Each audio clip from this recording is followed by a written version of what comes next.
Hello children, Nana Janet back again. I hope you're sitting comfortably. I am trying to sit comfortably. I'm going to read you another story from Animal Antics is the section in this book, 5-minute stories. I've never read this one before either, but I like the title. It says The 7 Little Kids. Oh, I should have read it because look who wrote it. The Brothers Grimm. So maybe I'm so old that I forgot. I might know this story, but I'll only remember it while I'm reading it. So sit comfortably, Jude, Abraham, Jad, Rachel, Mary, and you may Rose. You enjoy the story. The 7 Little Kids by the Brothers Grimm. There was once a mother goat who had 7 little kids. One day she had to go into the wood to fetch food for them. So she called them to her. "Dear children," she said, "while I'm gone, watch out for the wolf. If he gets in, he will eat you." "Ooh, he'll eat you up." "He often disguises himself, but he may always be known by his hoarse voice and black paws." "Mother," said the kids, "you need not be afraid. We will take care of ourselves." Soon the kids heard a knocking on at the door, and a voice cried, "Open the door, children. Your mother has returned and brought each of you something." But they knew it was the wolf by the hoarse voice. "We will not open the door," they cried. "You're not our mother. She has a delicate and sweet voice, and your voice is hoarse. You must be the wolf." The wolf went to a shop and bought a big lump of chalk and ate it up to make his voice soft. Then he came back, knocked at the door and cried, "Open the door, children. Your mother has returned and brought each of you something." But the wolf had put his black paws up against the window, and the kids cried out, "We will not open the door. Our mother has no black paws, and you must be the wolf." The wolf ran to a baker. "Baker," he said, "I have hurt my feet. Spread some dough over them." When the baker had done so, the wolf ran to the miller and said, "Cover my paws with white flour." The miller refused, thinking the wolf must wish to harm someone. "If you don't," cried the wolf, "I'll eat you up." And the miller was afraid and did as he was told. Now the wolf arrived at the door again and knocked. "Open, children," cried he. "Your mother has returned and brought each of you something." "Show us your paws," said the kids.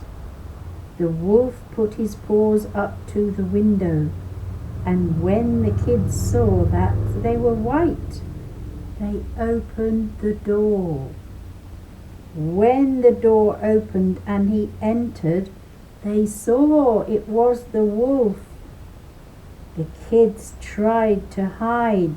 I'll show you the picture of the bad wolf. He's big and bad, isn't he? He's big and bad.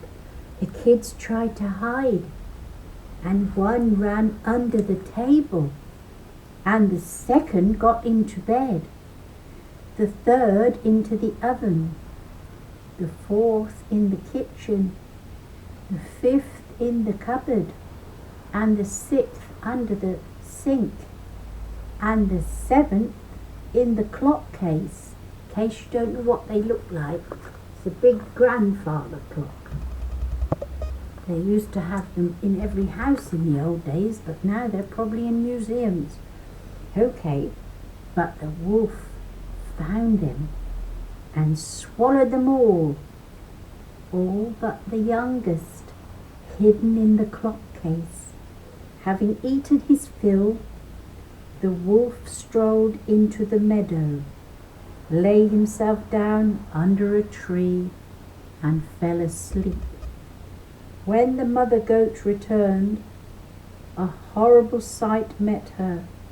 The door was wide open, table and chairs were thrown about, and dishes were broken.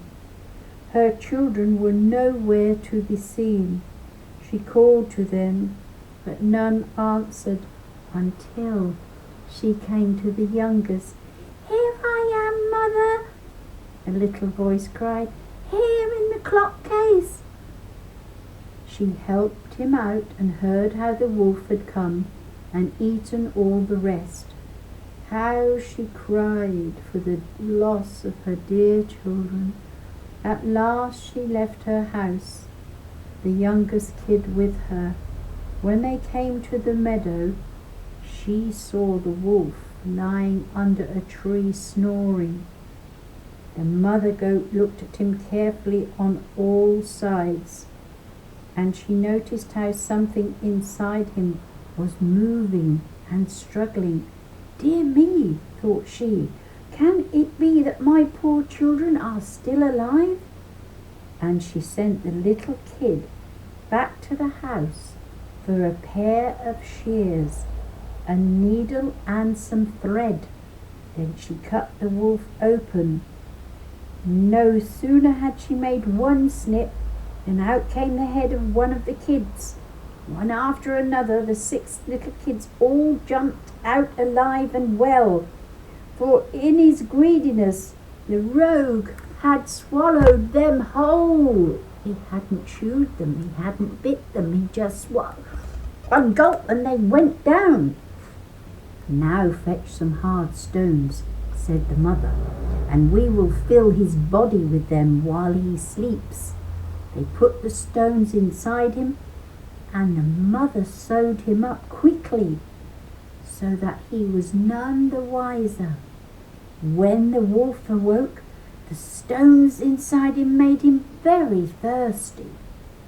As he was going to the brook to drink, they rattled against each other. He cried out, "What is this I feel inside me, knocking hard against my bones? How should such a thing betide me? They were kids and now they're stones."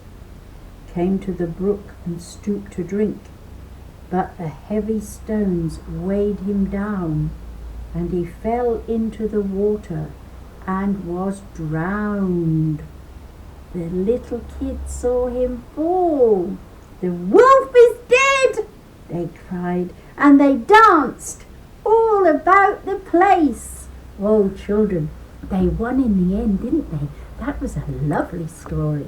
Love you all. God bless. Bye-bye from Nana Janet. Read another one soon. Enjoy your day and go out to play. Bye-bye.